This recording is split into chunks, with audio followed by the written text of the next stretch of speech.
Ayo teman-teman semuanya, perkenalkan kami adalah utusan Yesus untuk meluruskan ajaran Yesus yang dibengkokkan selama 2000 tahun lebih. Halo, Perkenalkan, selamat nama saya. siang, salam kenal semua. Ya, siang Mami. Halo, Halo. iya siang, salam kenal. Ya, kenal. Salam siang. Iya, selamat siang. Ya, siang selamat. Siang-siang aja. Iya, siang selamat sama saja. Ya. Gimana Bang? Bang Mami. Jadi di sini konteksnya apa? Tentang Yesus dan Isa atau gimana?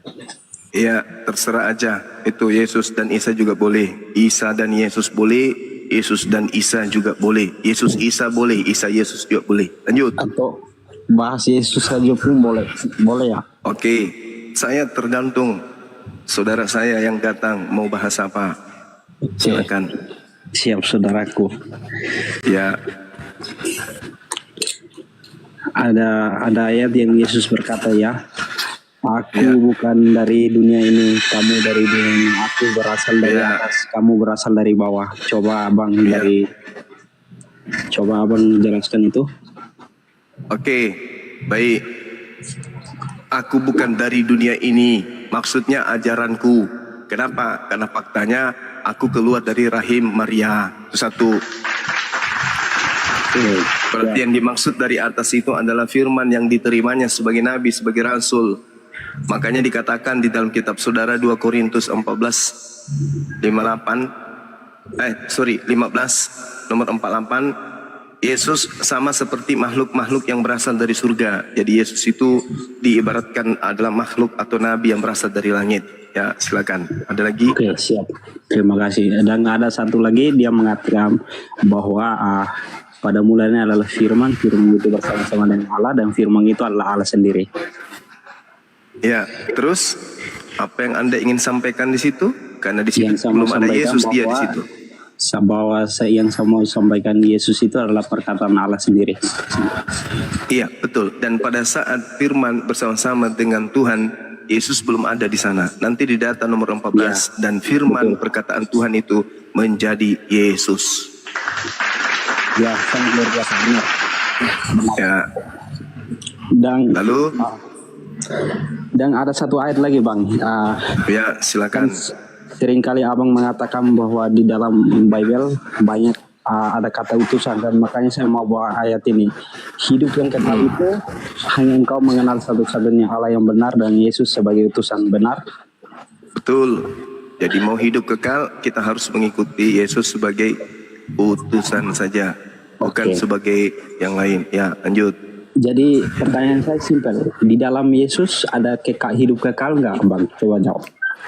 Di dalam pengajaran Yesus, orang bisa mendapatkan hidup kekal. Betul. Amin, amin. Luar biasa bang. Ya. Abang jawab tepat sekali, luar biasa.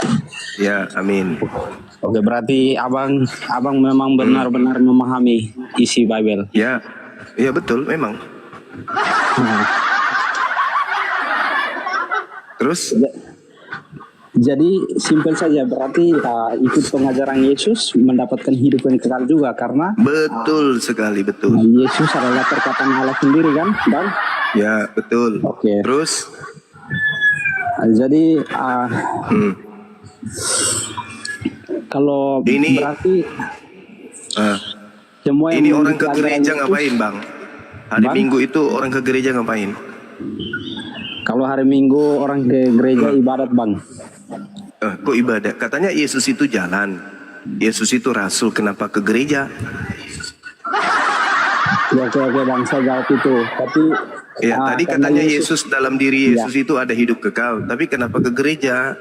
ya, karena Yesus, Hubungannya coba. Karena Yesus juga pergi ke bait suci waktu 2000 Iya, tahun bait lalu. suci. Ya. Ya, bait sucinya orang Yahudi tempat Yesus itu disebut sinagoge. Orang yang tidak bersunat gak boleh masuk ke dalam. Yesaya 52 nomor 1, haram hukumnya orang yang tidak bersunat masuk ke bait suci. Nah, sekarang ketika Yesus itu adalah hidup kekal, kenapa justru Kristen ke gereja? Itu loh Bang, pertanyaan saya.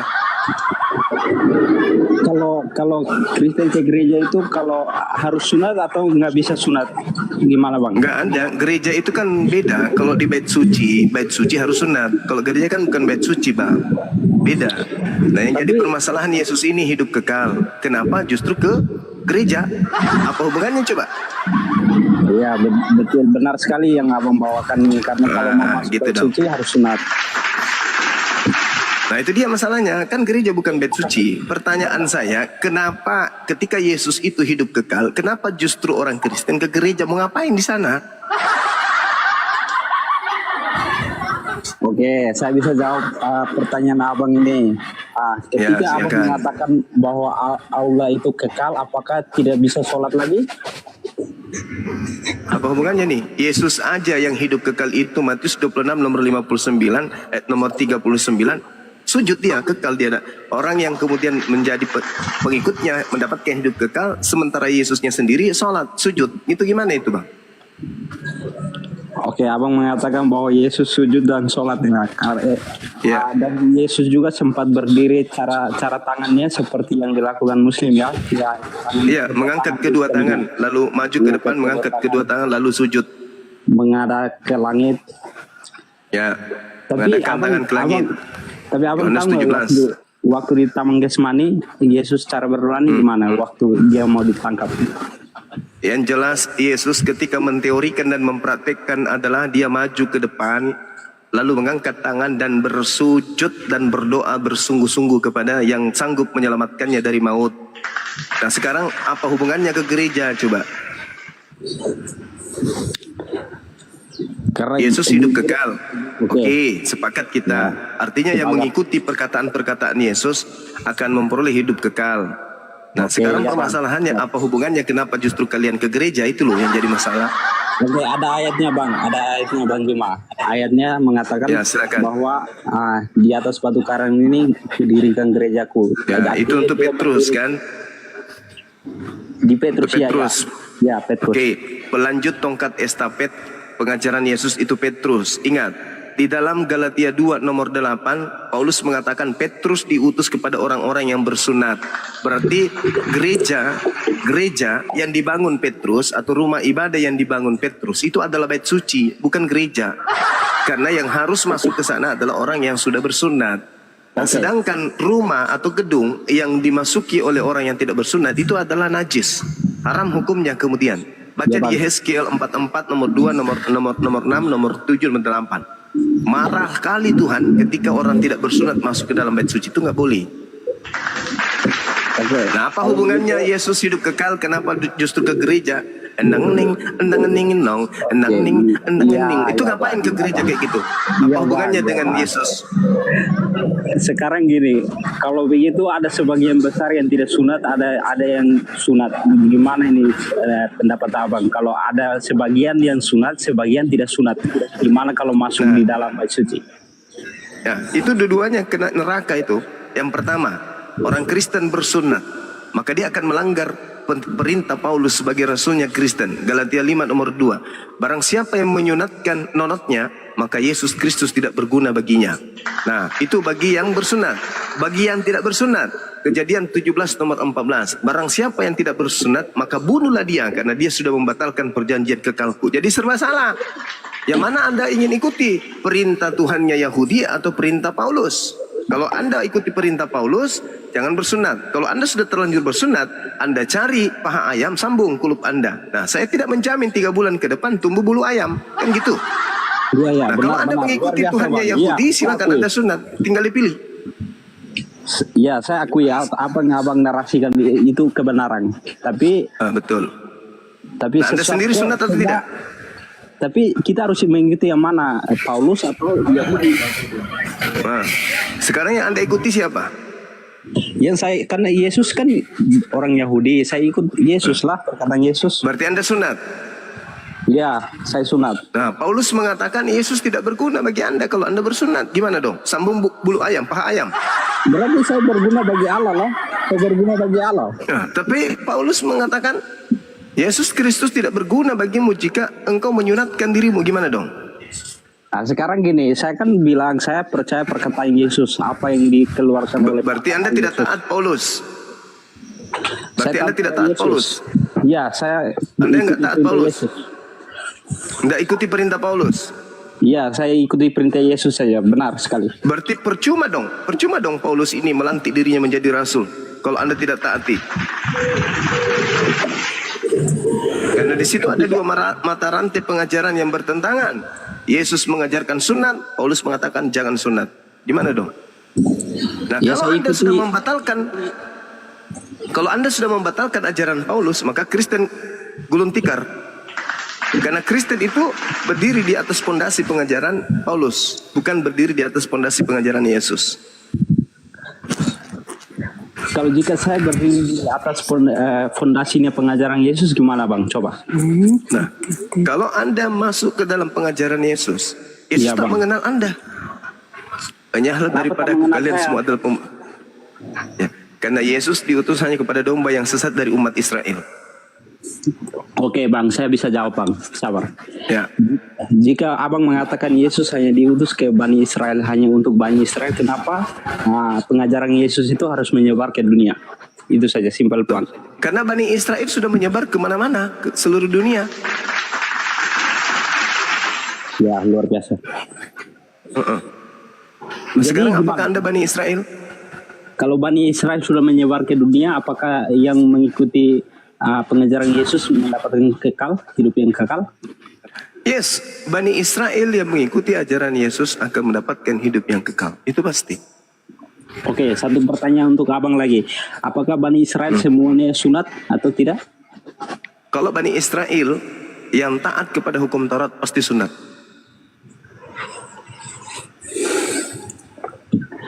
Jadi gimana nih, kalau yang sunat yang benar atau yang tidak sunat? Semua tadi Abang mengatakan serba salah. Kalau orang Yahudi harus sunat, wajib. Karena itu adalah perintah Tuhan untuk kakek mereka dan turunan mereka secara turun-temurun sebagai perjanjian kekal. Kejadian 17 nomor 14. Kalau menurut tradisi Yahudi atau menurut kitab Yahudi, Bang? Itu karena sudah dilakukan secara turun-temurun, maka dia menjadi tradisi, menjadi budaya. Oke, siap. Berarti kalau saya simpel saja ya Bang, mengikuti perkataan Yesus atau mengikuti perkataan Paulus. Kan Ya sudah, kalau Anda mengikuti perkataan Yesus berarti Kristen gugur. Tutup gereja, ikutilah kemudian semua ucapan Yesus. Berarti Anda harus ke sinagoge, jangan ke gereja. Gereja tutup atau jadikan aja diskotik atau jual aja ke Bang Suma kan gitu. sinagoge di mana Bang? Sinagoge itu di tanah suci atau gimana Bang? Kalau sinagoge itu kan tempat ibadahnya orang Yahudi. Nah, masalahnya sekarang di kota kita di Indonesia ini jarang sinagoge. Adanya cuma di Manado kalau nggak salah ada, dan di Jakarta juga ada. Makanya teman-teman Yahudi itu seringnya ibadahnya di masjid. Mereka kalau lagi mau tefila, mau ibadah, kemudian mereka tidak menemukan masjid, sinagoge, bait suci atau bait Allah, mereka mencari masjid. Karena menurut mereka, masjid itu adalah tempat memuji Tuhannya Abraham, Ishak dan Yakub. Nah, mereka nggak masuk ke gereja karena menurut mereka gereja itu adalah tempat menyembah dewa-dewa Roma. Oke. Nah, oke. Apa jaminannya di dalam Muslim bahwa keselamatan itu benar-benar ada? Ya, di dalam Muslim keselamatan itu benar ada. Hidup kekal itu adalah mereka mengenal Tuhannya Yesus sebagai satu-satunya Tuhan dan mengenal Yesus sebagai utusan Tuhan. Dah, selesai. Amin, luar biasa. Nah, luar biasa emang. Jadi Sekarang yang jadi masalah ini saudara Kristen kita. Satu lagi pertanyaan Bang, kalau Ya. begitu apakah seluruh umat Muslim mendapatkan keselamatan yang kekal? Jelas. Iya, pasti itu. Selama mereka tidak murtad, selama mereka mati tidak dalam keadaan kafir, mereka pasti selamat. Itu adalah warisan dan simpul Allah kepada umat Islam. Siap Bang. Jika seorang Muslim mati dalam keadaan belum bertobat, gimana Bang? Dia belum Nah, bertobat. Itu kenanya di dalam Al-Quran surah At-Taghabun ayat 9. Siapapun orang-orang yang beriman kepada Allah dan beramal saleh, maka Allah akan hapuskan segala dosa-dosanya kemudian dan memasukkan ke dalam surga. Yauma yajma'ukum liyaumil jam'i dzalika yaumut taghabun wa may yu'min billahi wa ya'mal shalihan yukaffir anhu sayyi'ati wa yudkhilhu jannatin tajri min tahtiha al-anhar khalidina fiha abada. Dzalika fawzul azim. Ketika hari di mana manusia dikumpulkan nanti di hari kiamat, hari di mana dosa-dosa akan diungkapkan, dan Allah mengatakan barang siapa yang beriman kepadaku dan beramal saleh ketika dia masih hidup, akan aku hapuskan dosa-dosanya dan aku masukkan dia ke dalam surga, hidup kekal di dalamnya. Itulah kemenangan yang agung. Tuh, itu adalah sertifikat surga untuk umat Islam. Dan itu tidak ditemukan di ajaran Kristen. Tak ada yang kayak gitu-gitu. Walaupun dia meninggal belum bertobat juga, dia akan mendapatkan keselamatan selagi dia muslim. Kalau dia beriman kepada Allah dan beramal soleh, namun kemudian ada dosa yang dia bawa, itu kami serahkan kepada Allah. Tapi Allah bukanlah seorang politikus. Allah itu pencipta alam semesta yang ketika Allah berfirman atau berkata, maka janjinya itu adalah hak, janjinya itu pasti betul, janjinya itu pasti benar. Tidak mungkin Allah pencipta alam semesta yang maha benar ini ingkar terhadap janjinya. Allah mengatakan, barang siapa wa may yu'min billahi wa ya'mal shalihan wa yukaffir an sayyi'ati wa yudkhilhu jannah.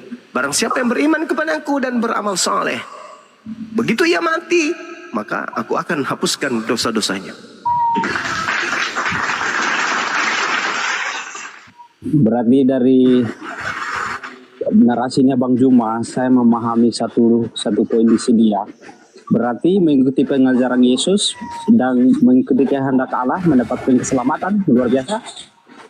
Iya, betul. Salah satu ending daripada pengajaran Yesus itu adalah masih banyak hal. Jika hidup keberagamaanmu tidak lebih baik dari ahli Taurat, maka kau tidak akan masuk surga.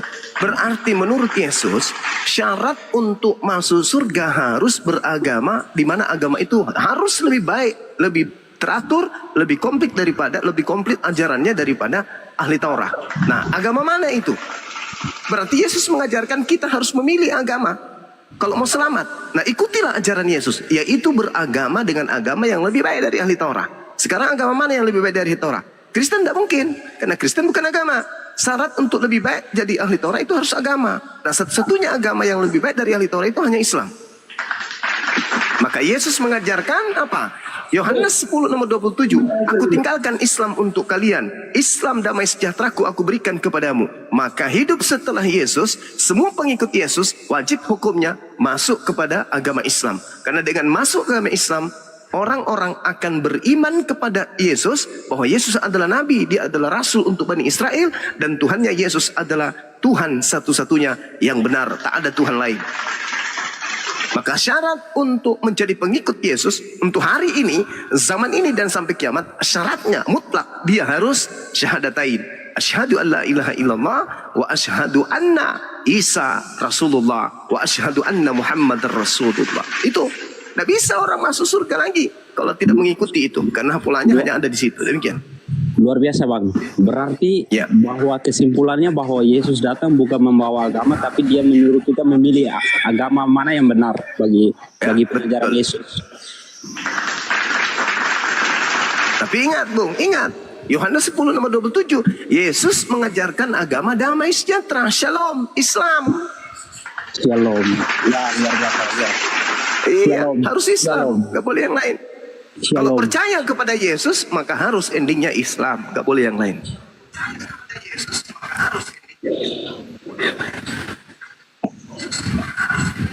Ya benar juga apa yang Bang katakan, karena kalau harus benar Bang, harus benar. Kita nggak boleh asal-asalan. Wajib mutlak benar, nggak boleh tidak. Harus benar, karena kita bukan penyesat. Kita kasih kepada orang Kristen sehingga kita hadir untuk mengajarkan ini loh. Kalau ingin menjadi pengikut Yesus yang setia, masuk Islam. Gak ada di luar Islam, gak ada. Pengikut Yesus, Yahudi nggak mungkin. Yahudi adalah kelompok yang menghina Yesus, menghujat Yesus, menistakan Yesus. Kristen hanyalah penumpang yang membawa-bawa nama Yesus untuk melegalkan ajaran Roma Yunani kuno, yaitu menyembah kepada dewa-dewa. Sehingga di Kristen ada muncul Trinitas, Bapa, Anak, Roh. Itu adalah ajaran leluhur dari Romawi. Tapi kalau di Islam, la ilaha illallah Yesus Rasulullah. Itu mutlak, tak boleh tidak. Sementara Yesus dalam Yohanes 17 nomor 3, hidup kekal bisa kalian peroleh, yaitu dengan apa? Dengan mengimani, mengenal Tuhan yang mengutusku satu-satunya Tuhan, dan mengenalku sebagai utusan Tuhan. La ilaha illallah, Yesus Rasulullah. Itu adalah gaungan iman umat Islam. Tak boleh keluar dari konsep itu, tak boleh. Makanya ketika orang Kristen itu ngotot, kami katakan yang kalian sembah itu adalah Yesus palsu. Yesus bintang timur yang ngaku-ngaku sebagai Yesus anak Daud, sebagai bintang timur, bintang gilang gemilang yang datang di Pulau Patmos. Dan itu bukan Nabi kami, itu bukan Nabi Isa, itu bukan Yesus Kristus yang datang kepada Bani Israel, bukan. Tapi itu adalah Mesias palsu yang Yesus nubuatkan akan datang, Yesus palsu yang akan mengaku sebagai aku dan menyesatkan banyak orang. Nah, itulah yang kalian ikuti. Sedangkan Yesus aslinya itu adalah Muslim. Masih ada titisan ajarannya Paulus yang mengatakan Yesus itu Muslim. Contoh di Ibrani 5. Di Ibrani 5 nomor 7. Itu bukan ajaran Paulus, tapi itu adalah kitab Ibrani. Itu tidak diketahui siapa penulisnya sampai hari ini. Ibrani 5 nomor 7 menerangkan Yesus adalah anak yang soleh. Berarti dia Muslim.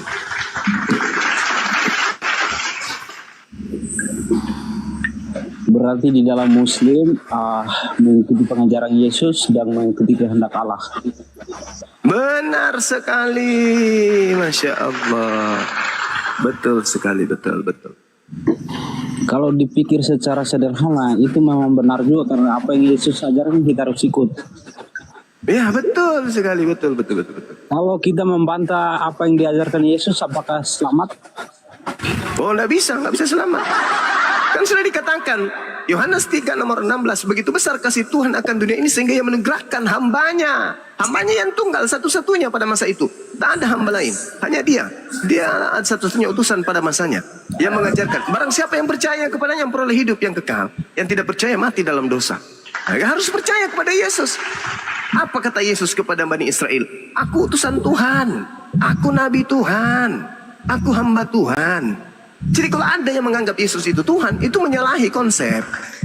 Itu keluar dari koridor. Gak boleh.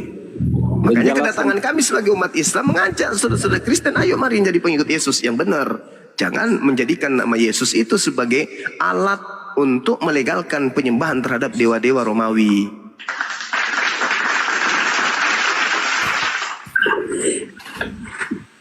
Kalau mau mendengarkan kebenaran sejati itu sakit ya. Oh iya, pasti bang. Makanya kami umat Islam itu sedih, iba, kasihan dengan teman-teman Kristen yang lebih cenderung kepada pengajaran Paulus daripada ajaran Yesus. Tapi nama Yesus itu diambil sebagai aksesoris, sebagai pelengkap, agar dianggap bahwa mereka ke gereja itu menyembah Yesus, mengatasnamakan Yesus. Tak ada. Mana ada Yesus mengajarkan menyembah dirinya? Enggak. Justru hidup kekal itu menyembah satu-satunya Tuhan yang Yesus katakan di langit. Bapakku yang ada di langit, Bapakku yang ada di langit, Bapakku yang ada di langit. Di ars. Bisa di bumi, nggak ada Tuhan. Lebih gampang dapat hidayah karena orang Katolik ini cenderung menggunakan akal. Kebanyakan yang saya syahadatkan itu dari Katolik, karena mereka orang Katolik ini tidak mau terpenjara oleh doktrin dan dogma. Mereka senantiasa dinamis di dalam mengembangkan keimanan mereka. Mustahil kemudian Tuhan datang mati bla bla bla bla. Makanya banyak orang Katolik itu yang bersyahadat. Betul sekali bang. Iya. Jadi memang ya kebenaran sejati itu kalau kita mengetahuinya sungguh sangat sakit. Kalau kebenaran bahwa Muslim mengatakan bahwa mengikuti ajaran Yesus dan mengikuti kehendak Allah, amin. Simpel saja padahal. Iya. Harus begitu memang. Makanya Yesus mengatakan apa dalam Yohanes 16? Benarlah yang apa kalian katakan itu adalah lebih baik jika aku pergi. Sebab jikalau aku tidak pergi, maka roh kebenaran, penolong lain itu, penghibur itu tidak akan datang. Dan apabila ia datang, maka ikutilah dia. Karena dialah yang akan mengajarkan segala sesuatunya tentang hukum-hukum, keadilan, pengisapan dunia akan dosa. Ikutlah sama dia. Ikut sama siapa?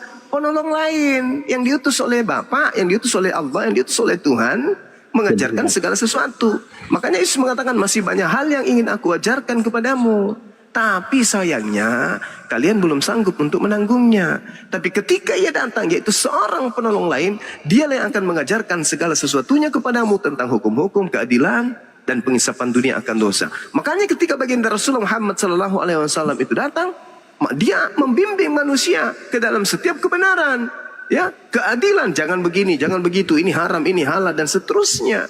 Karena dia mengisapkan dunia akan dosa-dosa, bukan menghapuskan semua hukum-hukum Tuhan lalu mengatakan semuanya sudah dibebaskan, semua sudah dibatalin. Tidak, kata Yesus, jika hidup keagamaanmu tidak lebih baik dari ahli Taurat, kau tidak akan bisa masuk ke dalam surga. Berarti kita harus hidup lebih tertata dari orang Yahudi. Kita harus hidup lebih tersusun, lebih rapi cara ibadah kita, hubungan kita kepada Tuhan dan hubungan kita kepada manusia daripada orang-orang Yahudi. Sedangkan cakupan pengajaran orang Yahudi hanya bersifat sukuisme, ajaran Bani Yakub saja. Sedangkan yang datang ini adalah untuk seluruh dunia. Nah, ajaran mana yang diperuntukkan untuk seluruh dunia? Alhasil, itu hanya adalah Al-Quran. Luar biasa, Bang. Iya, begitu Ternyata saudaraku Mumi. kebenaran sejati itu sangat menyakitkan hati ketika kita Iya. mendengarkan. Karena saya dari lahir sudah mendarah daging dari Katolik. Cuman saya naik sini, saya ingin mencarikan kebenaran sejati, Bang. Saya tidak Alhamdulillah, Masya Allah. saya tidak berpikir Mudah-mudahan, saya doakan, mudah-mudahan sahabatku ini dapat hidayah. Amin ya Rabbal Alamin. amin, Bang. Karena bagi saya seperti yang Abang katakan, agama saya saja saya belum urus benar, apalagi saya mau menghujat itu, kan saya sudah berdosa. Ya, betul. Karena saya naik di sini hanya mau mendengarkan kebenaran sejati. Ternyata sakit sekali kebenaran sejati itu setelah dikatakan Iya. oleh Abang. Iya, cobalah bayangkan saudara, ketika Yesus mengatakan ajaran benar itu ketika datang sang pembawanya, dia akan memuliakan aku. Yohanes 16 nomor 13 nomor 14. Dia akan memuliakan. Nah, Al-Quran mengatakan apa? Inni abdullah atani al-kitab wa ja'ala dinabiyan. Aku ini adalah hamba Allah yang suci. Coba, malaikat Roh Kudus mengatakan Nabi Isa itu adalah manusia yang suci. Ketika dikatakan Nabi Isa itu manusia suci, berarti dia tidak terkutuk. Sedangkan di agama saudara, Yesus dikatakan manusia terkutuk, yang mati di atas tiang salib. Bayangkan aja nih, Galatia 3 nomor 13. Kenapa Yesus mati terkutuk? Karena Yesus menanggung semua dosa-dosa orang-orang Roma, orang-orang Yunani. Orang Roma membunuh ibunya, orang Roma memperkosa anak kandungnya, orang Roma membunuh bapaknya, orang Roma mencuri, merampok, bla bla bla. Semua dosa-dosa mereka itu ditanggungkan kepada Yesus. Ini apa namanya, Bang?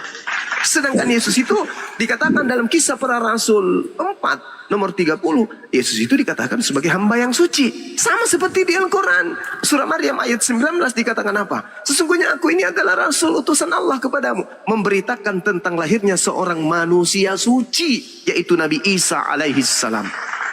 Jadi dia ketika Yesus mengatakan dia akan memuliakan, tempat dimuliakan Yesus itu hanya di Islam. Di Kristen Yesus diludahin, diaminkan. Yesus ditampar, diaminkan. Yesus ditonjok, diaminkan. Yesus ditelanjangin, diaminkan. Yesus digantung, diaminkan. Berarti Kristen dalam konsep imannya berkongkok-kongkok menghina Yesus. Kalau di Islam tidak. Dia akan datang memuliakan aku. Nah, yang datang memuliakan Yesus hanya Islam. Makanya umat Islam itu 24 jam kami di sini mencak-mencak, bahasa semua kami keluarkan. Kenapa? Karena kami sedang memperjuangkan kesucian Yesus. Yesus bukan manusia terkutuk. Yesus adalah manusia suci. Dia manusia benar. Dia adalah orang yang berbicara tentang kebenaran. Kok dia anggap manusia terkutuk? Supaya dia jadi Tuhan. Padahal sesungguhnya konsep itu adalah konsep Roma Yunani yang membungkus diri dengan mengajarkan ajaran Yahudi. Seperti itu, Bang, saudara. Waduh, luar biasa ajaran Yesus. Abang, aduh. Kebenaran sejati itu benar-benar ada. Hari ini Abang mengatakan semuanya tentang kebenaran. Oh iya dong. Iya. Itu dia, intinya itu di situ. Cuman ini, kalau teman-teman Kristen penghujat, kalau kita luruskan ajaran Yesus, mereka marah. Dibilang kita nggak paham, dibilang kita tidak mengerti. Padahal Islam datang ini diutus oleh Allah untuk meluruskan apa yang dibengkokkan oleh umat terdahulu tentang Yesus. Coba. Apa yang Abang jelaskan? Apabila ia datang, dia akan memuliakan aku. Nah itu. Simpel sekali, Bang. Saya sangat paham. Bahasa sederhana sekali. Abang jelaskan ini sangat jelas. Nah itu dia makanya. Apabila ia datang, dia akan memuliakan aku. Nah, Kristen datang apakah memuliakan Yesus? Tidak. Kristen marah kalau dikatakan Yesus itu tidak mati terkutuk. Inilah ajaibnya. Harus mati terkutuk Yesus itu.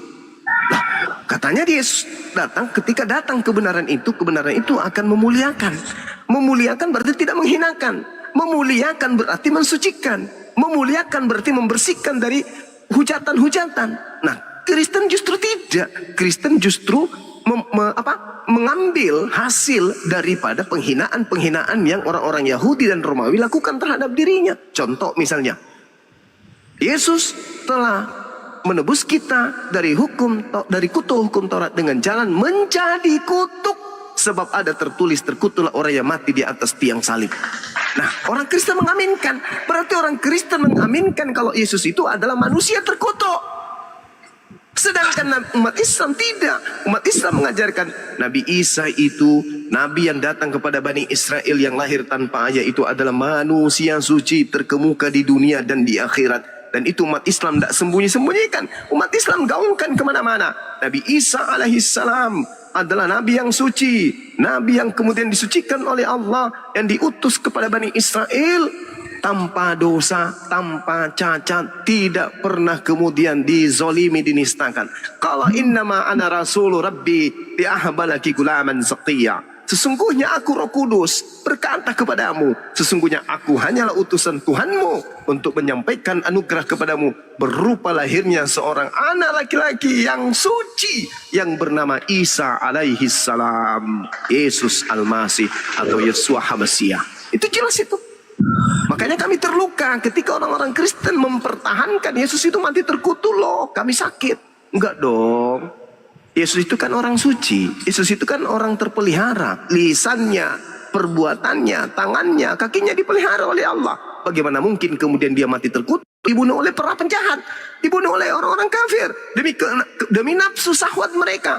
Demi politik propaganda mereka. Masakan utusan Tuhan yang suci, yang terjaga, yang dimuliakan, yang kemudian terkemuka di dunia akhirat, lantas kemudian dibunuh demi untuk memenuhi nafsu syahwat orang-orang Roma supaya Tuhannya bangkit menjadi Tuhan. Roma 10 Roma 14 nomor 9. Untuk itulah Yesus mati agar ia bangkit untuk menjadi Tuhan. Coba bayangkan itu. Itu penghinaan yang benar-benar nyata.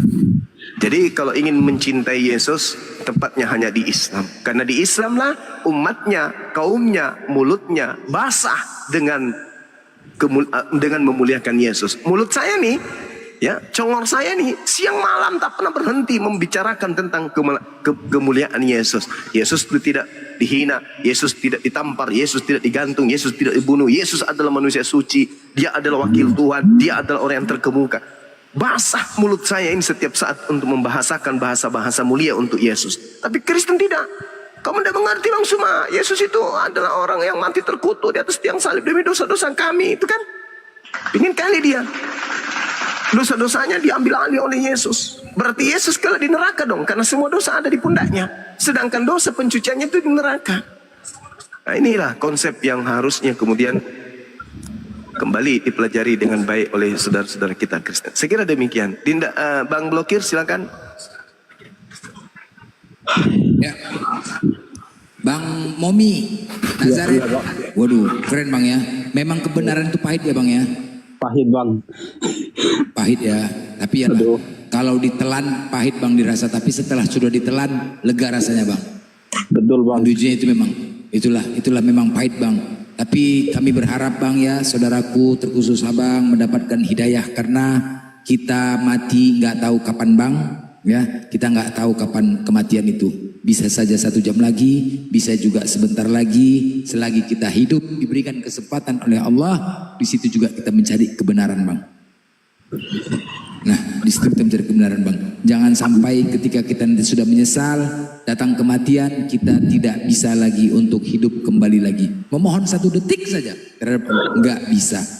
1 detik, ya Allah, izinkan aku 1 detik saja untuk aku mengabdi kepadamu ya Allah. Izinkan aku hidupkan di dunia.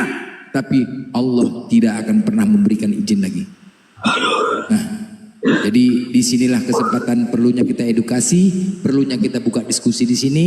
Tidak ada hujatan untuk mencari kebenaran. Masalah hidayah itu hak prerogatif Allah. Tetapi inilah Islam, agama rahmatan lil alamin, menyampaikan kebenaran walaupun satu ayat tanpa harus menambahi dan mengurangi. Inilah ajaran Islam. Mengajak saudara-saudaraku jangan sampai tersesat, jangan sampai masuk neraka, agar kita sama-sama masuk ke dalam surganya Allah. Amin. Amin. Itu selagi kita di sini selamatkan diri kita, selamatkan keluarga kita, selamatkan anak-anak kita dan istri kita, agar kita bersatu bersama mereka di dalam surganya Allah. Itu dia. Karena pada dasarnya Tuhan kita cuma satu, Bang. Momi. Untuk selanjutnya abang silahkan renungkan, ya, renungkan, minta kepada Tuhan, ya, agar hidayah itu diberikan cepat. Karena begini bang, orang-orang kafir itu adalah orang yang tertutup hatinya, tertutup diri. Coba begitu orang masuk Islam, semuanya bang, semua orang yang bersahadat itu, mereka semua jawabannya bukan ngarang-ngarang nih bang, bukan ngarang-ngarang. Contoh banyak di sini komal-komal, dia darinya penghujat Islam, tiba-tiba dia diberikan hidayah, kemudian dia bersahadat, kelegaan apa ya, rasa plong dirinya itu yang nggak bisa diungkapkan dengan kata-kata, kelegaan hatinya ketika dia bersahadat masuk Islam. Nah, itulah dia. Allah mengatakan orang-orang kafir itu telah menutup hati dan pikirannya, mengunci hatinya. Jadi ketika dia bersahadat, lega rasa hatinya. Tidak bisa diungkapkan dengan kata-kata. Kelegaan hatinya. Plong. Nah ini dia. Itu semua bang. Itu semua bagi orang-orang yang bersahadat dan mualaf. Itu yang kita cari bang. Ketenangan. Ya. Mana lebih kita pilih? Tenang atau kaya?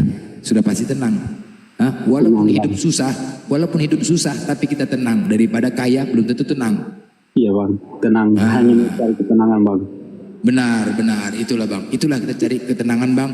Mudah-mudahan abang mendapatkan hidayah. Mana kira-kira abang yang belum puas lagi? Silahkan tanya bang.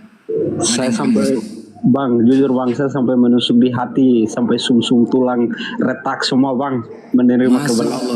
Masya Allah bang, itulah memang bang. Baguslah retak sekarang daripada retak dalam kuburan bang. Nanti sumsum abang retak di buat malaikat bang, ya kan? Nah bagus sekarang, lebih sekarang pahit. Kalau dalam kuburan memang sudah terlambat bang, apalagi yang ini. Iya, dalam kuburan bang, kayak tadi saya katakan, dikasih 3 pilihan, mau retak ginjal kau, retak rahang kau, pecah kepala katanya. Masih enak kita, kan? Mana bang pilih? Tiga-tiganya nggak ada yang enak. Aduh, daripada retak di dalam kuburan, lebih bagus retak perasaan sekarang, kan begitu. Makanya kami di sini keras demi untuk kebaikan. Belum seberapa perkataan cacian makian kami terhadap umat-umat Kristen dibanding pedihnya siksaan Allah itu. Sekali lagi, belum seberapa cacian makian kami terhadap umat-umat Kristen dibanding pedihnya siksaan Allah terhadap kalian. Itu loh bang, belum seberapa. Makanya lebih bagus sakit di sini, lebih bagus sakit di sini daripada nanti setelah mati baru kita rasakan. Ingat, Islam itu dikatakan agama, cuman Islamlah satu-satunya agama. Agama yang diridhoi oleh Allah Subhanahu wa taala. Cuman Islam. Islam itu selama tidak menduakan Tuhan pasti masuk surga. Konsep keselamatan di Islam itu sangat logik. Islam dulu harus menggunakan akal daripada hati. Setelah sudah masuk akal baru masuk ke hati. Simple kok konsep keselamatan Islam. Simple kok. Abang udah berumah tangga? Belum bang. Belum bang. Oh iya, masih lajang abang ya, masih lajang ya. Iya bang. Itu lagi. Itulah. Belum lagi di Kristen bang, nggak boleh cerai, ya kan bang? Nggak boleh cerai ya, kan? Bang. Betul bang. Betul. Jadi banyak juga itu salah satu ya kejadian yang tidak boleh cerai nih. Banyak orang yang mengeluh, apalagi istri-istri nggak bisa bercerai. Coba apalagi perempuan. Perempuan itu bang ya. Kalau sudah suaminya ketahuan selingkuh, ya misalnya selingkuh, kita nggak tahu nih kan, karena menurut survei wanita lebih banyak, dan Nabi Muhammad juga mengatakan di akhir zaman nanti wanita lebih banyak daripada pria. Sekarang ini tengok bang, wanita-wanita bang, ya kan, wanita-wanita pakaian suka hati. Jadi kita laki-laki namanya normal, ya kan bang, normal. Selera sama cewek digoda, nah ketahuan sama istri. Yang namanya perempuan, kalau sudah suaminya ketahuan selingkuh, bisa memaafkan, tapi nggak bisa melupakan. Itulah perempuan. Kodratnya kan, dia memang bisa memaafkan. Oke, aku maafkan kau karena kau ketahuan selingkuh, tapi nggak bisa melupakan. Begaduh aja, berantem saja. Kan nggak ada ketenangan. Mau cerai nggak bisa. Contoh Nggak Bang, ada. aku Nggak ada ketenangan, Bang. nggak bisa cerai Nggak kan? ada. Iya, nggak ada. Iyalah. Nggak bisa cerai. Contoh gini Bang, misalkan aku punya anak Bang perempuan ya kan, anakku perempuan menikah, aku di Kristen ya kan, aku sebagai orang tua ya kan menikah. Rupanya di KDRT sama suaminya dipukulin, berantem, udah datangin lah, datanglah pendeta datang ya kan, pendeta datang. Sabar.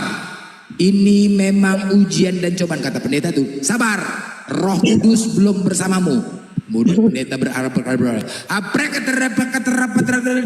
datang Roh Kudus untuk bersabar.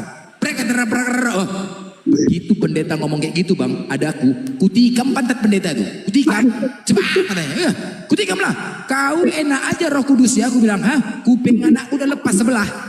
Aku dari kecil nggak pernah aku mukul anakku ini. Wah, dari kecil nggak pernah aku mukul dia, nggak pernah aku marahin dia. Begitu kuserahkan sama kau pukuli dia. Terus datang pendeta, sabar, hanya maut yang bisa memisahkan.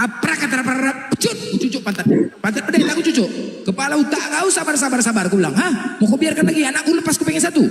Aku mengurus anakku dari kecil, nggak pernah. Coba, itulah salah satu Bang, ya kan? Ya Bang, betul. Makanya abang lah coba sebagai orang tua, anak abang digitukan, siapa yang terima? Nggak terima lah kita sebagai orang tua, ya kan? Nggak terima. Tapi aja nggak terima lah. Tapi alasan Kristen kayak gitu, nggak boleh cerai. Aku pun pening. Cemana coba? Kalau Islam tidak Bang, Islam Bang enak Bang. Gini, namanya kan kita kan mau bahagia Bang, ya kan? Bisa kan Abang dapat yang namanya memulai percintaan itu semua pasti dengan baik. Yang tadinya dia tukang marah karena dia baru kenal sama cewek, baik-baik Bang. Ditunjukkannya kebaikan semua ya kan? Itu biasa dalam rumah tangga, ya kan? Nah setelah punya anak, berubahlah semua, punya anak berubah. Kelakuan nampak nih, perempuan sudah mulai melempar panci, ngomong laki kena panci, aduh, aku lah Bang, kena panci aja terus, dihajar pakai panci, coba, ya kita cemana ya kan? Namanya laki-laki Bang, kena lempar panci, kadang-kadang malu juga kita ya kan Bang? Jadi begitulah ya, kita mau cerai nggak bisa, makan hati aja lah, tekan batin, tertekan batin lah menghadapi bini, apalagi di Kristen Bang, tahu kali aku gardam kali bini ya Bang, sini kau, wah tahu kali aku Bang, ya kan? Nah itulah Islam itu memberikan solusi, perceraian, Allah tidak menyukai perceraian. Tetapi ya kan demi untuk kebaikan ya kan agar tidak ada terjadi fitnahan dan segala macam, ya udah jalan keluarnya berpisah. Demi untuk kebahagiaan kita berumah tangga ini mau bahagia. Tapi boleh menikah lagi. Tapi kalau Kristen mana boleh menikah lagi kan Bang? Udah cerai kan? Udah misalnya suaminya meninggal, pasangannya meninggal, nggak boleh cerai kan Bang? Iya Bang. Nggak boleh. Itulah makanya nggak boleh kan? Makanya. Nah itu makanya aku kenalan Bang sama pedagang timun Bang. Kenalan aku di pasar. Aku sering duduk blender. Kau tengok nih blender. Yang paling banyak beli timun ini wanita mukanya petak-petak. Iya, kok petak-petak? Tengok nih. Ya, iya. Aku tanya, Kak Kristen? Aku cuma nanya agama. Kak Kristen? Iya Kristen. Banyak beli timun, korban timun lagi kan, kasihan kan? Kenapa nggak boleh menikah? Ya kan? Berzina nggak boleh. Ya kan? Ya kan? Berzina nggak boleh. Tuhan melarang berzina, ya kan? Tapi kalau sama timun nggak berzina nggak Bang? Udah Bang, pakai timun nggak? Hah? Timun kayak timun tuh. Cuman korban timun yang korban. Iya, nah, itulah Bang. Nah. Kami Abang berkata ini jujur sekali, kebenaran semua kenyataan semua Bang. Iya. Betul kan Bang? Betul Bang. Iya, timun korban. Makanya aku bilang timun korban, kasihan kan? Apa salah timun? Ya kan? Itu. Makanya kalau mereka menikah, ya namanya udah cerai, suaminya menikah. Seandainya gini loh Bang, seandainya dia menikah muda, ya kan? Masih umur 25 tahun menikah nih, ya kan di Kristen. Tiba-tiba suaminya meninggal, masih muda juga, bisa saja kan Bang, tabrakan, meninggal. Dari umur 25 sampai dia tua nggak kawin-kawin Bang. Korban lagi timun korban. Mati saja Coba Bang. Lebih Mati saja kan? Bang. Iya. Mati saja. Nah betul. Nah kan mati saja. Kan bisa saja bang. Baru menikah nih umur 25 tahun ya kan. Menikah. Datang suaminya. Tiba-tiba suaminya. Kan banyak kan. Si muda ya kan. Meninggal suaminya. Sendiri dia. Apa? Mau berzina? Berdosa. Gak boleh berzina. Jangan. Timbun lagi korban. Kalau terong bang cepat patah. Timun sekarang lagi tren. Timun. Nah ya kan. Cocok. Jangan bang. Itu Iya, abang berkata ini terlalu simpel dan jujur, singkat, padat, jelas. Saya tidak bisa bantah. Mantap, nggak bisa bantah bang kan? Iya, karena saya orang jujur bang. Saya orangnya terbuka bang. Mantap. Iya, mantap. Dan itu fakta ya bang ya. Kita kan punya nafsu ya kan bang? Kita kan punya nafsu ya kan bang? Iya bang. Nah itu fakta ya kan. Apalagi wanita laki-laki ya kan. Kita punya nafsu. Contoh misalkan kita kawin, abang menikah, istri abang meninggal. Istri abang contoh ini kan meninggal. Coba abang sendiri ngapain coba? Ayo, bisa abang kuat? Sampai tua, nggak ada pasangan. Ayo, mana? Nggak kuat bang. Sabun lah korban, sabun ya kan. Apalagi. Nah itulah. Jadi itulah bang. Itulah di Islam itu memberikan solusi, bukan berkata kawin cerai tidak. Namanya tidak cocok dalam rumah tangga. Kehidupan ini kan bersilih berganti, ya kan? Silih berganti, ya kan? Nanti di saat faktor ekonomi, apalagi sekarang sebab terjadinya perceraian itu karena ekonomi. Ekonomi kita sedang tidak baik-baik saja. Ekonomi sedang tidak baik-baik saja. Kebutuhan kita perlu. Akhirnya apa? Ribut lah. Udah. Mencari nggak bisa ya kan bang? Iya Nah bang. itu, nah itulah jadi makanya pas kali abang sebelum abang menikah nih, sebelum abang cerai, sebelum abang ini, sebelum abang masih lajang, pas kali lah bang, kan? Iya, Pas bang. kali. Jadi banyak juga bang gini bang, aku bang, teman-teman, aku kan sini kan toleransi bang, ya kan? Iya, Jadi bang. banyak juga saudara-saudara kita yang cewek Kristen, dia bang sering berantem, ngadunya ke kami bang. Kita kan bertetangga, ya kan? Dia manggilnya Ito, cuman ini suamiku ribut kali begaduh begini segala macam, aku dipukul. Loh, kami cuma nasihati gini aja. Dia cerai lah kalau kau nggak tahan ya cerai lah. Nggak boleh di ajaran kami nggak boleh cerai. Gitu. Loh, jadi gimana? Jadi kau harus ikut menjalani gitu, walaupun laki mau main pukul. Karena laki-laki kalau sudah main pukul, biasa main pukul kan begitu. Jadi terus bang middle bang. Nah, jadi main pukul. Jadi kayak mana itu? Ya beginilah. Kadang-kadang kami mau cerai nggak bisa. Tanya sama pendeta harus sabar.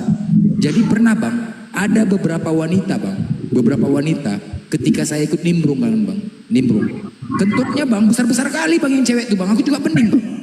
Ada kentut dia nggak malu. Kentutnya bunyinya, boh. Iya, kok besar kali kentut kau nggak ulang? Boh. Iya. Mana lagi bang katanya, kami kan di ajaran kami kan nggak ada aturan, mau sorong lubang mana pun boleh. Nah itulah, mau sorong lubang mana pun boleh. Kentutnya besar-besar kali bang, aku nggak ngerti. Puh, macam lepas peredamnya. Salam. Iya, kau kok kentut besar kali kak? Salam. Abis salon, tutup salon, tutup. Nanti buka. Salon, woi mana yang kau gelap kali? Halo. Gelap kali nih. Woi, ya halo. Congormu jangan terlalu besar, ya. Kau itu jual. Ini pembohong. Ini pembohong. Apalagi? Ini pembohong. Ini mualaf-mualapan. Apa? Ya. Mana bohong? Jangan dibohongi publik. Mana bohongnya aku? Mana bohongnya Dari omongan aku? kalian, dengar Congor ya. Ini dia nggak ngerti arti Kristen. Panas, panik. Enggak. Mana oke? Saya Ayo kita sebenarnya buktikan. sasaran. Ayo.